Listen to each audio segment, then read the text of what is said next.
Bom dia, feliz sábado. Espero que você tenha tido uma semana abençoada e uma noite um pouquinho mais tranquila do que a Jack teve. Diz que foram em torno de 20 horas, desde o rompimento da bolsa até o menino que se negou a nascer em novembro. Eu disse ao Tadeu, esse menino tem que nascer em novembro, Tadeu. Como eu e você e a dona Bira. Mas ele se negou e veio hoje às 7 horas da manhã, mas há tempo de assistir à escola sabatina, então o menino é crente. Estou achando que vai ser dos bons, esse. Eu espero que nessa manhã a mensagem de hoje possa chegar ao seu coração adaptada à sua necessidade. Para alguns, creio eu, poderá servir de estímulo para continuarem a passos largos em direção ao ideal. Para outros, quem sabe, pode vir como um leve ou forte puxão de orelha. Eu, sinceramente, apenas orei, tenho orado, estou em oração, para que o Espírito de Deus faça as devidas adaptações segundo o seu sagrado propósito. Você conhece a imagem que está aí no telão? É uma imagem feita a partir do rio Hudson, ali em Manhattan, em Nova York, do lado de Long Island. E essa foi para muitos, lógico, que ali a parte de trás, aquela torre que substituiu as torres gêmeas, depois do desastre de setembro de 2001, e outros prédios não existiam. Quando muitos imigrantes no século XIX e XX vieram para os Estados Unidos em busca de melhores condições. Quando essas embarcações chegavam em Long Island, no período, para o período de quarentena, muitos vindos especialmente da Europa, e ficavam ali durante algumas semanas em Long Island, esperando que estivessem em condições de passar pela inspeção sanitária e para poder entrar na ilha, propriamente dito, de Manhattan, em Nova York. Eles tinham basicamente essa visão, que se tornou um símbolo dos sonhos que eles estavam perseguindo. E o fundamento dessa nação, como a gente já conhece hoje, foi construído naquela declaração famosa da independência dos Estados Unidos, que proclamou que todos os homens são criados iguais, com direito à vida, liberdade, propriedade e a busca pela felicidade. Isso consta na Constituição.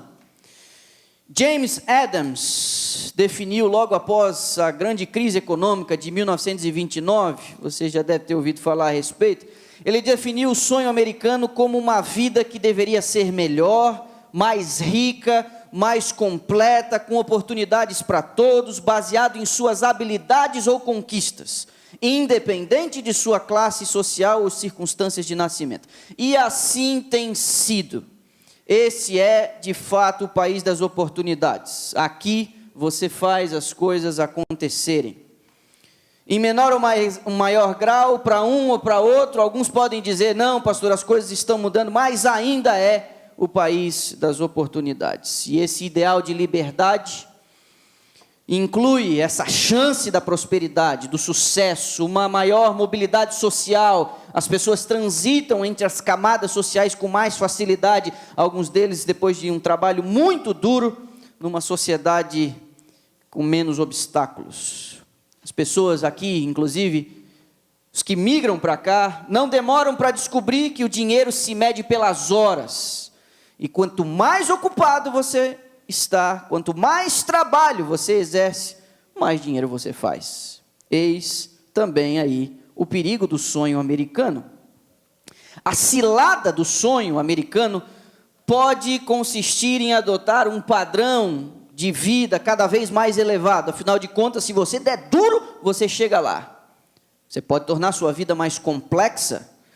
E para manter um determinado padrão, na maioria das vezes até desnecessário, você se vê forçado a trabalhar mais. Alguns se afundam em 2, 3, e pasmem você, tem gente que até tem 4 empregos. Comprar virou um hobby, para muitos uma compulsão. Trocar as coisas virou um hábito. e adquirir o último modelo quase uma obrigação. As dívidas têm se tornado muito comuns, e aqui, por conta dos juros baixos e a oferta de crédito, isso pode acontecer com mais frequência. Alguns especialistas em finanças pessoais ensinam que você deveria ter uma reserva no equivalente a 6 meses de despesa para quaisquer eventualidades. Compreende o que eu estou querendo dizer com isso? Quanto é para você viver por mês? X. Os especialistas dizem que você tem que ter 6 vezes essa quantia para que, numa emergência, na perda de um emprego, na fragilidade da saúde, você tenha como se virar e se reposicionar. 6 meses de despesa guardado numa poupança. Mas o comum hoje em dia é que as pessoas têm praticamente 1 ano de trabalho em dívidas. Assim, a gente vai tendo os nossos dias drenados por uma rotina insana que vai nos consumindo. E aí a gente se torna escravo de nossos desejos estragados e iludidos pela busca dessa tal felicidade. Se você tiver alguma dúvida se o dinheiro afeta ou não a sua vida espiritual, eu vou convidar você a considerar alguns textos comigo nessa manhã. O primeiro deles, eu tive o cuidado de projetar ali em cima, está no livro de Eclesiastes, capítulo 5, e o verso 10. Eu vou pedir uma mãozinha. Quem amar o dinheiro, jamais dele se fartará, diz a Escritura. É um amor insaciável nas palavras de Salomão. E quem amar a abundância nunca se fartará de renda. É Salomão que diz agora em Provérbios, capítulo 11, o verso 4. De nada aproveitam as riquezas no dia, que diz? No dia da ira. Quando um dia nós prestarmos contas da nossa vida, diz Salomão, a riqueza não vai servir para nada. Mas, diz ele, a justiça livra da morte. É também Salomão, agora no capítulo 23 de Provérbios, que diz, não te fatigues para enriqueceres, e não apliques nisso a tua sabedoria, não te cansa atrás do dinheiro, é o que ele está dizendo. Porventura, você colocará os teus olhos naquilo que não é nada, porque certamente criará asas e voará ao céu, como a águia. E para quem já teve muito dinheiro, sabe exatamente o que pode significar esse verso, você perder assim, muito rápido. Alguns dizem, quanto maior a altura, maior o tombo. O próximo texto, esse eu não projetei, esse eu quero que você abra aí, por favor, na sua Bíblia. É uma orientação de Paulo a Timóteo, primeira carta, último capítulo da primeira carta. Paulo, escrevendo ao jovem ministro, lhe faz uma advertência, com isso revela uma característica do mundo, e graças a Deus foi preservada tal consideração, porque nos ajuda a refletir no perigo que está por trás do que estamos tratando aqui. 1 Timóteo capítulo 6, observe comigo os versos 9 e 10, diz assim: Ora, os que querem ficar ricos caem em tentação e cilada, e em muitas concupiscências. Eu não sei se você sabe exatamente o que significa a palavra, o significado da palavra concupiscência, mas a palavra concupiscência significa, ela está atrelada a desejo, ela está atrelada a algo quase que lascivo, obsceno, é um desejo obsceno. E Paulo está dizendo aqui ao jovem ministro, caem em tentação os que querem ficar ricos, nesses muitos desejos insensatos e perniciosos. Outras versões dizem desejos nocivos e loucos. Olha o que diz ainda o restante do verso: as quais afogam os homens na ruína, que diz a tua Bíblia? E perdição. Outros dizem perdição e ruína. Porque o amor ao dinheiro, diz o verso 10, é a raiz de toda espécie de males.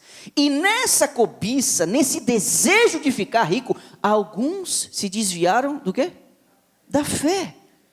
se transpassaram a si mesmos com muitas dores, está dizendo, estão causando sofrimento a si mesmos pelo forte desejo de se tornarem ricos.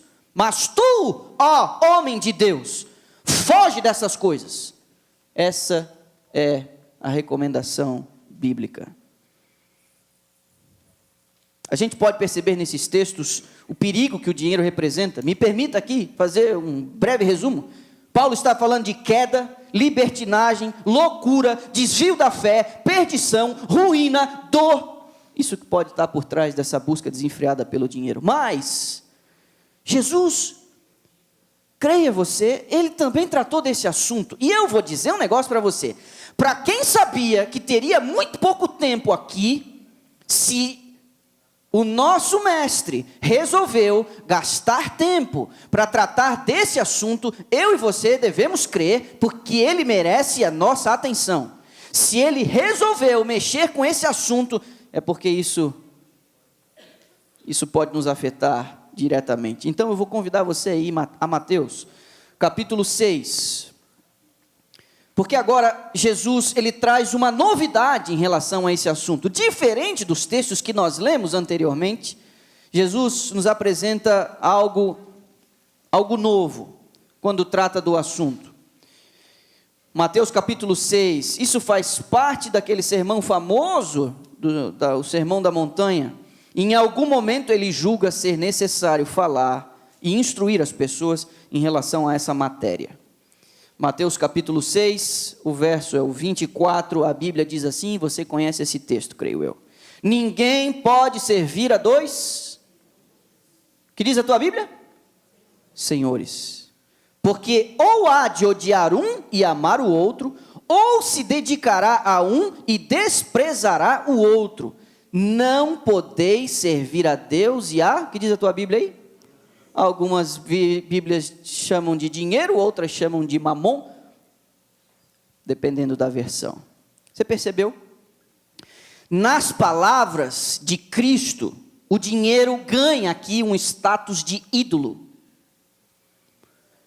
Ganha um status de ídolo porque tem a pretensão de ocupar um lugar que pertence a Deus.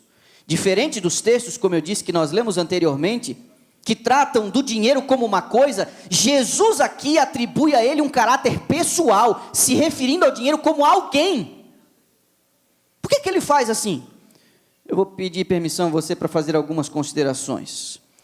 Meu irmão, o ser humano não é maior do que aquilo que ele adora. A adoração pressupõe uma homenagem a algo maior que você. Uma submissão a alguém maior que você. Repito, ninguém é maior do que aquilo que adora. Por isso, eu e você, em teoria, pela fé que professamos, nós não nos curvamos diante de pau e pedra. Nós adoramos o Criador, infinito em poder. Adoramos aquele que fez os planetas com a ponta dos seus dedos e criou as estrelas com o sopro de sua boca. Nós adoramos aquele que não tem começo e que não tem fim. Nós adoramos aquele que mediu os oceanos com a concha de sua mão. Aquele que disse e tudo se fez. Mas, com o pecado, a nossa capacidade de adorar, ela ficou comprometida. A gente acabou adorando porque todos nós temos o impulso de adorar algo ou alguém. Mas o pecado nos afetou de tal maneira que agora a gente adora o objeto errado, e a gente facilmente se entrega à idolatria. E isso explica a nossa busca constante por modelos e referências. Isso explica a loucura de fãs por uma selfie com seu artista favorito. Isso explica os estádios lotados gritando o nome do craque do time. E mesmo dentro da igreja, damos um jeito de admirar figuras públicas. Colocamos algumas dessas pessoas em posição de risco por nossa conduta idólatra, como se houvesse alguma virtude inerente em qualquer um deles, seja cantor ou pregador. Naquela tola discussão em Corinto, Paulo parece sepultar essa questão. O que vocês estão falando? Que Paulo, que Apolo, que vocês estão falando? O negócio é Cristo. A gente tem que se cuidar. Nem as virtudes, nem os defeitos do mensageiro, mas Cristo. Pedro parece ter entendido isso quando percebeu os olhares admirados daquela multidão, depois que ele e João curaram o paralítico no templo, e ele faz assim: por que vocês estão olhando para nós? Mas isso aí é assunto para um outro dia.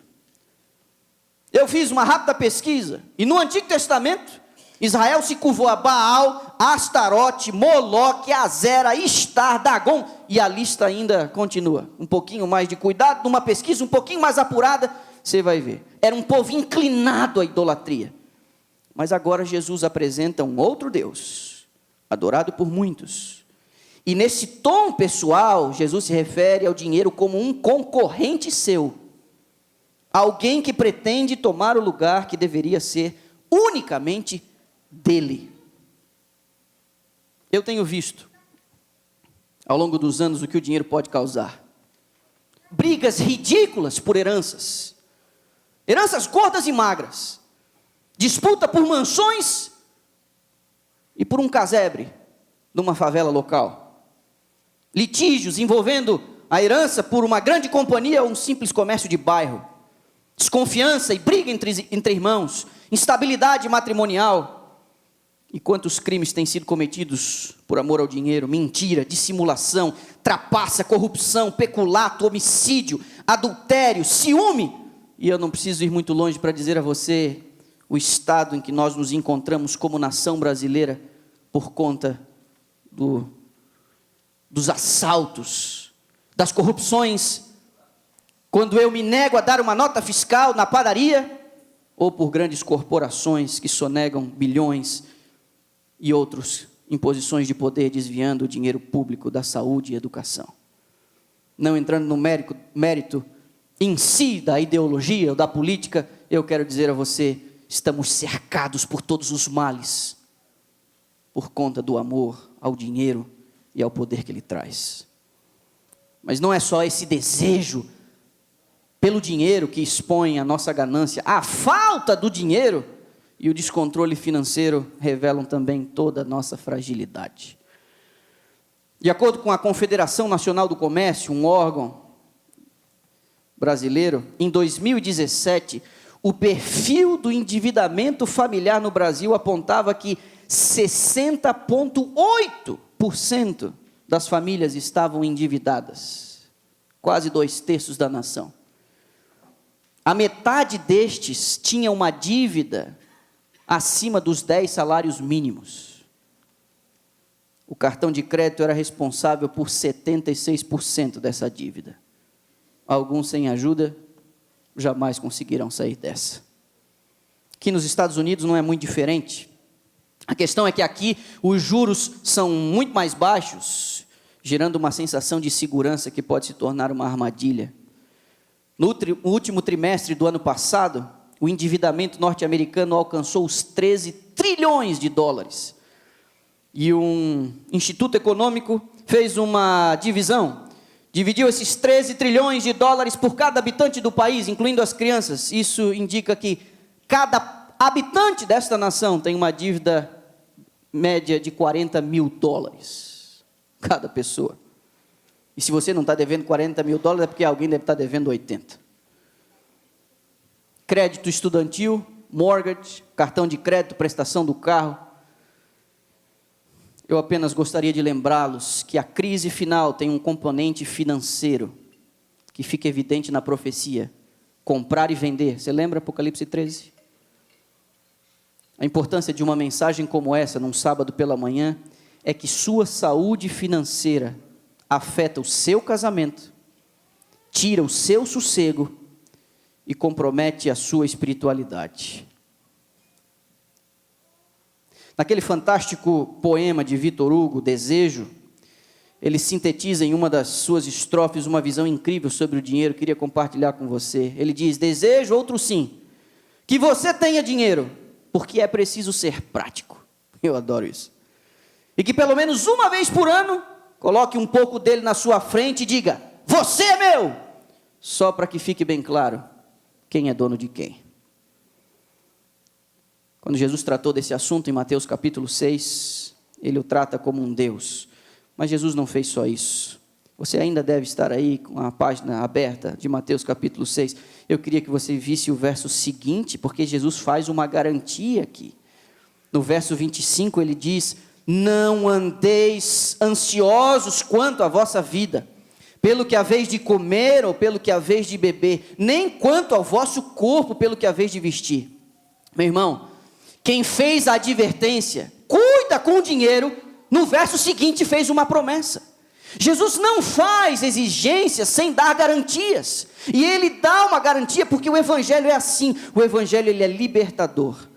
Com esse verso, que ele diz assim, não fica ansioso, ele não está aqui predestinando você a uma vida medíocre, ele não está financiando a preguiça, ou a indolência, ou a pobreza, dizendo o seguinte, deixa a vida te levar. Não é isso que ele está dizendo. Ele só está colocando as coisas no seu devido lugar. Olha o verso 31, 32 e 33. Não vos inquieteis, dizendo, que comeremos, que beberemos, ou com que nos vestiremos, porque os gentios é que procuram todas estas coisas. Pois vosso Pai Celeste sabe, Deus sabe do que você precisa. Olha a garantia.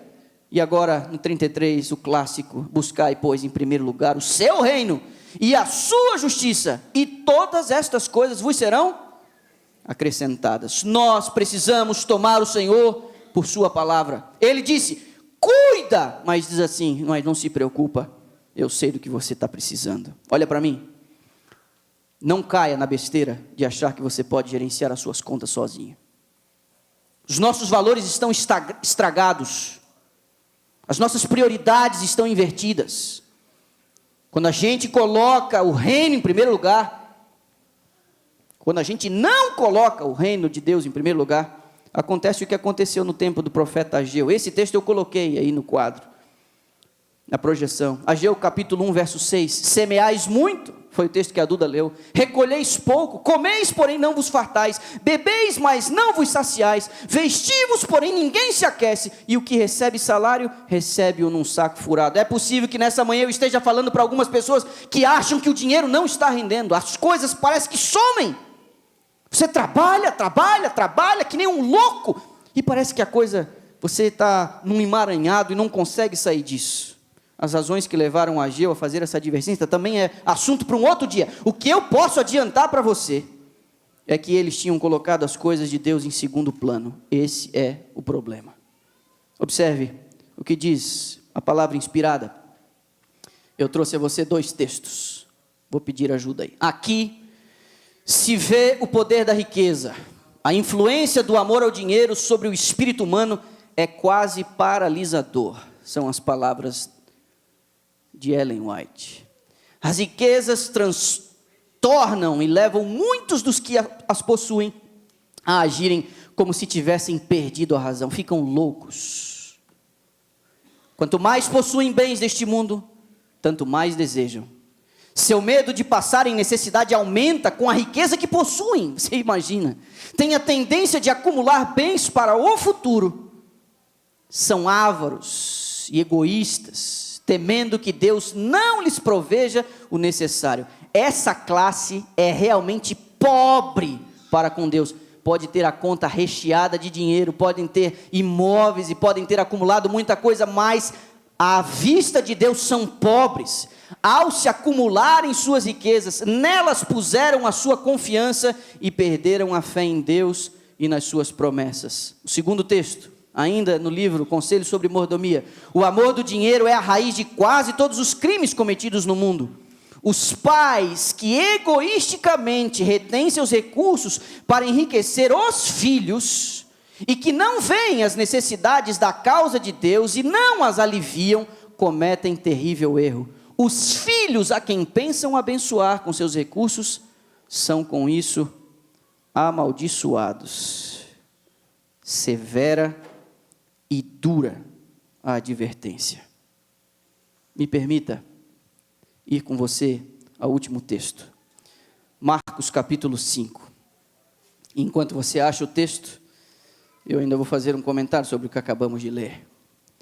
As circunstâncias que levam muitos pais a vencerem na vida, as circunstâncias que desenvolveram a habilidade dos pais e o caráter dos pais a vencerem as privações, Quando os pais aliviam demais o caminho dos filhos, eles tiram deles a oportunidade de crescerem e desenvolverem. E temos aqui instrução de que para o benefício dos filhos, a causa de Deus é negligenciada, nós temos que tomar cuidado em relação a isso.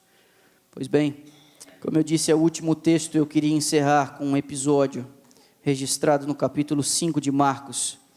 É um episódio conhecido, eu queria que você atentasse para os versos 15 a 17. Indo ter com Jesus, viram o endemoniado, o que tivera a legião, assentado, vestido, em perfeito juízo, e temeram.